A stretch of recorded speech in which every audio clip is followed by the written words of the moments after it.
There's no culture. It's boring. It smells bad. It's full of nothing but Guidos. These are some of the complaints that elitist New Yorkers often direct at New Jersey. New York residents have a reputation for elitism when it comes to their neighboring state. New Yorkers feel like while they reside in a bustling metropolis where opportunities lurk around each and every corner, Jersey residents in comparison live in a state that is a glorified maze of strip malls and monotonous suburban sprawl. And it's safe to say that the streets of New York carry these assumptions as well. New York City's murder rate in 2023 clocked in at just under 5 killed per 100,000 residents, while Jersey's clocked in at around half that at 2.8 per 100,000. And of course, most of us would take this as a compelling reason to choose New Jersey over New York when choosing where to reside. But as we all know, in both the street life and the hip-hop game, where you're from is of the utmost importance. And the more dangerous your birthplace, the more likely the fans are to take interest in your music. If you're from Compton, Brownsville, or Jacksonville, we're listening. If you're from Palmdale, Tribeca, or I don't know, Naples, you could still make it in the rap game if you're talented, but you're probably not going to want to spend much time acknowledging where you're from. All this being said, you'd be a fool to assume that every part of Jersey is equally treacherous. In fact, some areas in Jersey are just as dangerous as the most infamous neighborhoods in New York City. Today's destination is one of those places. Jersey City as a whole falls outside the top 10 most dangerous cities in Jersey, but one area in particular is responsible for an outsized amount of the criminality in the area, and that's the Marion Garden housing projects. We'll get more into what makes these projects stand out as far as street activity goes a little later in the video, but first, let's meet today's main character, Albial. Yeah. Where we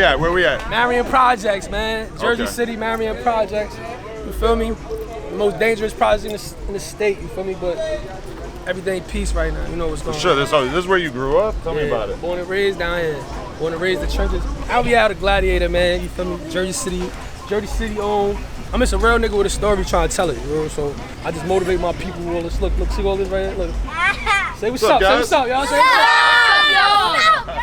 I'm just somebody that, I'm one of them, right here. I try to motivate them like that, you feel me? They see me like this, you feel me, knowing that they can do the same thing. They all want the same goals. Hello kids, how y'all doing? What's with the jerseys? You guys playing a game or something? Oh, okay, football. Flag football, all right. Yeah. I never really learned to throw one of those. You can show me? There you go. That's pretty good. Right? Pretty good. You want to see mine? I am so sorry. Holy shit, I didn't see the branch right there. I think I just got set up. Damn, y'all are grimy out here. That was deliberate. Albial first rose to prominence in 2010 when he was charged with being involved in the murder of 17-year-old Jermaine Williams. It was alleged that his cousin shot him and that Albee assisted in dumping the victim's body into the Hudson River. He fought the case for over 4 years and was ultimately found not guilty. Okay, the first one, how difficult was it for you to beat that one? I was innocent, shit. You know what I mean? I was innocent, basically, you know what I mean? So they got it wrong. They got it wrong. The prosecutors got it wrong. They was thirsty. They hated my name in the streets.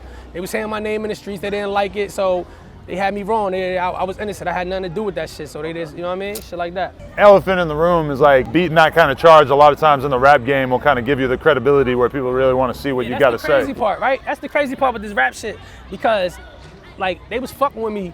I was already like rapping. I was already like doing like street shit. Like when they rapping in front of the camera and that shit was on YouTube and I had like a little name with that. So when I went to jail for that, my name got bigger and I didn't know it. Like, so people that was coming in jail, they was telling me like, yo, you popping out here, yo, you popping. So I'm like, shit, I might got something to do if I go home. So when I went home, shit, I made an Instagram in 2015. I got 10,000 followers like that same week. As soon as I made an Instagram, I'm like, oh, they fucking with me. You know what I mean? So I just stayed consistent with the music and doing all that type of shit.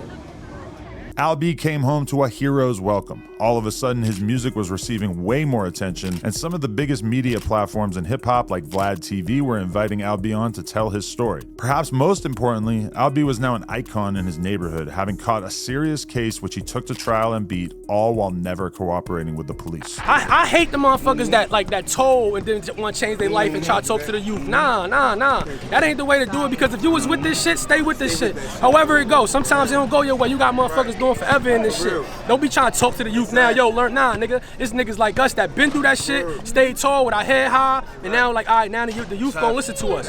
They gonna be like, oh, wow, that's why we go anywhere, and niggas be like, oh, nah, Albial solid. They want solid, touch solid. Niggas is solid because niggas still on their morals and principles. And I mean, we don't look at it like, oh, you being dumb. It's just that, nigga, if I was with this shit when I got in that car, I'ma stay with this shit when them cuffs come on. Despite having beat such a serious case, this was far from Albee's last encounter with the law. In 2019, he was charged with 2 attempted murders after the non-fatal shooting of 2 men in Paterson, New Jersey. He eventually accepted a plea deal of 18 months, although he ended up serving over 3 years while awaiting sentencing. There aren't many details online about how this shooting went down, and Albee was predictably tight-lipped about the circumstances, but in his words, the whole thing was the product of jealousy and envy. Before, it was like I was just outside, but the last one, I was like, I had a buzz. I'm lit now. It was just the fame and the money, a lot of jealousy. A lot of people just was hating on me. Like the person I got jammed up with, that motherfucker was just hating. I don't even know him. From a can of paint, didn't know this man. And he was just like hating, trying to do some bullshit, you feel me? And it went the other way, word up. Despite his lengthy rap sheet, Albee clearly has an incredibly positive relationship with his neighborhood. Everyone I asked about him during the filming of this video made sure to emphasize that Albee is a stand-up member of his community and does a lot to give back. So tell me about Albee. Like, what's your impression? What kind of man is he? Man, he a stand-up guy. He for the people. Okay. He for the people. Anything that the people want or need, Albee give back to the people. He get them everything that they need. Everybody on peace, but you gonna respect it if it coming from niggas who is known or violent. Violent niggas that beat murders and homicides that you know will kill you. If they tell you to push peace, you gonna listen. If Albee say, yo, pushing peace in Jersey City, niggas gonna listen because they know he can be instrumental in causing war. A lot of rappers talk about how they give back to their people, but community organizing was a constant refrain during the filming of this video by not only Albee, but everyone around him as well. After all, Albee is 36 and has spent a significant chunk of his life behind bars, just like many of the people he grew up around. The vibe in Jersey City was different from some other hood vlogs I've done in recent memory. While a lot of rappers celebrate all the violence and lengthy prison sentences that come with the street life, Albee and his associates have experienced how devastating it can be spending years of your life at a time away from your family and friends. I don't keep talking about jail experience. Right. That's not gonna scare them away. A lot of them got fathers that's locked up. Right. A lot of them got cousins that's locked up, uncles that's locked up. That's not gonna scare nobody away. Look, I've been in jail and I had to do this in jail. I had to do that in jail. Yeah. You gotta let them see that it ain't worth it. You know what I'm saying? What you standing for right now will be your downfall tomorrow. What you stand for? That shit ain't cool not getting no mail on Christmas, man. I'm trying to tell you, that shit real. That shit ain't cool when you go to lock up, you can't use the phone, you come out, you find out your mom's dead. That shit ain't cool. That shit ain't right, man. That shit, I mean, every time I go to jail, the worst pain always happen to me. That's a fact. It's like nothing happened to me when I'm home. Nothing never happened to me when I'm home. I'm not saying that niggas is petrified of me of anything, but it's just like, when I'm home, everything is good. But as soon as I go to jail, bro, I was locked up for 2 weeks, my little cousin got killed, shot her head. A female, you know what I'm saying? That shit would never happen if I was home. You get what I'm saying? So it's just the shit that like, when you go to jail, it's shit that you powerless, you can't do nothing. So I want them to know that shit. Like, bro, you ready for that?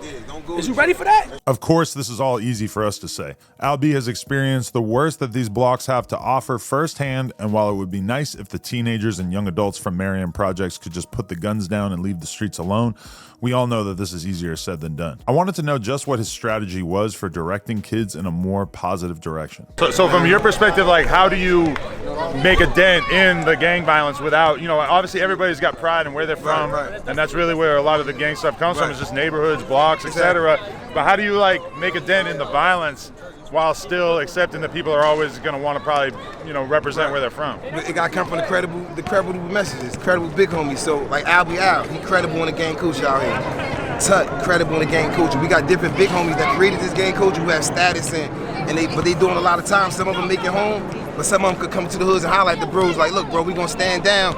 If this situation happen again, then we gonna hold y'all accountable. It's about having structure and holding people accountable. We got enough power and influence in our culture to hold somebody accountable if a shooting happen. So one of our bros, we could go up there and highlight them instead of getting involved. We could do something to prevent it from happening. But if it's somebody that we can't protect and they did something where, it's beyond the streets to protect them, then we let them be the example of how we keep structure and what not to do. Despite how alluring a life of beef, ops, and retaliation might seem if you listen to rap music, Albee says that there's reason for optimism when it comes to Jersey City, claiming that many of the local Blood and Crip factions have put their beefs to the side as of late. Once the Bloods and Crips came together, like you got Dusty out here with Albee. We ain't had that before. Right. Where you got a Crip and a Blood hood, but it's Crips out here too.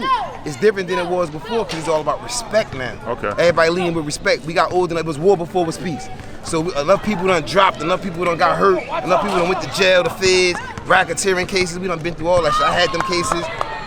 They just did cases down here on homies, getting them caught up because of the gang culture, the RICO shit that, you know, is facing all of us in the gang culture. We gotta figure out certain ways to escape that by doing something positive. That's what New Direction doing that. Even though nobody mentioned it during the filming of this video, both Google and numerous federal indictments say that the Marion Gardens is a blood area, which is why I was at least a little surprised to see Brooklyn Crip rapper Dusty Lo Kane casually playing basketball while we were shooting this video. What's going on, dude? I had to see you for a minute. Damn, that's crazy, man. You supposed to lock in a long time ago, bro. Hell yeah. Hell yeah. Yeah, it's been a minute. Gucci? Hey, so what brings you out here? To me, it's my savage. For me, one and the same. Okay. So it's the homie, it's the My twin homeboy. demon. My twin demon. Really though, Really though, we on that. no federal shit though. You know, no federal shit. We just code switch. Cap guns, water guns. Community organized 1 second, some other shit the next second. What's been going on in your life? Give me a life update. What's going on? Life update, same shit. Feel me? Outside, thugging, bugging, music out. Me and bro been dropping shit.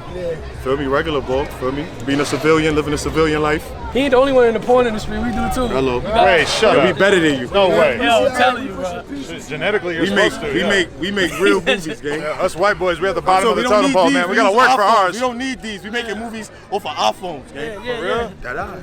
Dusty has only been home for about a year now after serving a few years for a couple of gun cases he caught back in 2019 and 2020. I don't know much about how Albee and Dusty became so close, but they've released a lot of music together since Dusty's release, suggesting that Albee's statements about Bloods and Crips uniting aren't just lip service. We're in the projects. I put him on the spot. We in the Jersey City projects. Let's keep it at You that. feel safe out here?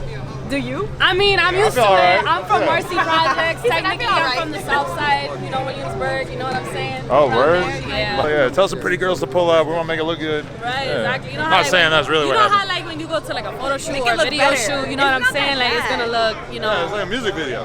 right. This is just a journey of Gotta give them something to look at, yeah. Yes, that's a police officer taking a photo with me. Let the record reflect that this was my first time meeting this officer, and we do not have a pre-existing relationship. After all, he appears to be a local cop and I report directly to the feds. Kidding! Just kidding! I'm still in my old ways. I see the cops walking up. I'm thinking, oh no.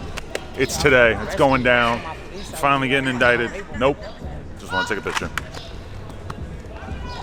I'm safe. But on the topic of policing, Albee mentioned something during his interview that I found interesting, claiming that there was some sort of anti-gang law passed in 2008 that was created specifically to combat him and his crew. The first murder charge was just like wrong place at the wrong time, passion and provocation. You feel me? Like passion and provocation. Sometimes you provoke and certain shit happen. You feel me? Like so allegedly, like I supposedly supposed to have shot somebody and threw them in the water. You get what I'm saying? But everybody, like I was one of the first people in the state to be charged with like a gang RICO, but it wasn't federal. It was called gang criminality. And I was also told that the state basically made that law. It came out 2008, and they basically made that law like for me, just to like track down on me. So they was like that. You feel me? Albee appears to be referencing the state-level anti-gang statutes which went into effect in early 2008 and essentially just helped local law enforcement put cases on gang members by making it a crime to knowingly commit, attempt, or conspire to commit serious offenses like homicide, robbery, carjacking, or arson while involved in a criminal street gang. We've seen numerous high-profile cases over the last decade in which similar laws have been used to take down rap crews like Young Thug's YSL and LA's Stink Team. Despite how Albee is clearly trying to change his life, he can't ignore the realities of life on the ground either. At times, Albee's music speaks on loftier subjects, but the majority of his subject matter is rooted in the streets, telling grisly tales of violence and drug trafficking. Well aware of the fact that no matter how much you change your life, your core audience, as a rapper, usually still wants to hear you speak about the more salacious aspects of the streets. Do you feel like you need to talk about street shit or talk about violence in your music to get people to pay attention? And is that like a tricky balance when you're also trying to do shit for the community? Yeah, I talk about shit. I talk about street shit, but I also talk about like principles and morals and just having loyalty and this shit. And I'm all about like all my pain is just be retaliation, Adam. Like you feel me? Like I don't just say that shit because like I'm gonna protect myself. Like anything that I lost, I want back. You feel me? So I'm not sitting here preaching like, oh, I'm a fucking saint or I'm changing my life. Nah, all the times we gotta protect ourselves because motherfuckers gonna kill us. I'd rather see your mother cry than my mama cry any day. know what I'm saying? I'd rather be the motherfucking suspect than the victim any day. Who wouldn't? You feel me? Like, that's just how it go. That's just common sense. That's human nature. You feel me? So when I'm rapping about the shit that I'm rapping about, I'm talking about my pain, all that shit. I'm talking about what motherfuckers took from me. I'll never be like, I'm not no bully. I'm not moving around starting with motherfuckers. It's always retaliation with me. Always, bro. Always. Word up. First nigga, the trendsetter. Marion Projects. Yeah. Everything solid. And it's bomb-proof too. No cap. Yeah, we don't play around with this shit, man. That's why I be trying to tell the youth, this music shit really take care of this shit. Like, I made more money in the rap game than I ever made in the trap game. That's on everything, you know what I'm saying? And I made a couple dollars in the trap. But this shit right here, come on, bro. Niggas paying me for rapping, for popping shit. Popping shit, nigga. Telling about my lifestyle, nigga. I'm getting paid for this shit. This shit is different, my nigga. You crazy? There ain't nobody in this whole city with a bulletproof, nigga. The whole city, nigga. You crazy? You know what I mean? We'll slide on you niggas if we feel out. Park this shit on the op block, nigga. You heard this? And just chill there. Like, yeah, you can't do nothing. But we easy style. Remember I said defense first, nigga. We on defense, bro. As our time in Jersey came to a close, Albee continued to demonstrate why his community has so much love for him, ordering a gigantic stack of pizzas to distribute amongst the neighborhood. And he left us with a few parting words, making it perfectly clear that even though he's working on changing his life and life in general for his community, he's not the one to play with, and all that he's worked for could be gone in a flash if need be. We ain't on no fake shit trying to make it seem like we changed our lives. We really did. But we never ever gonna let y'all do anything to us. Nothing, nigga. Nobody. Police, nothing. Nobody doing nothing to us. Not 1 hour. Nobody, bro. I'm the leader. They ain't leader, nigga. Yeah. Thank you to Albial for having us. If you enjoyed this video, please do us a favor and go check out our other videos from this trip where we hung out with 100 Bloods in the Bronx, patrolled Bobby Shmurda's neighborhood in Brooklyn, and explored Brownsville with our Crip tour guide, Loki Shmula. Peace.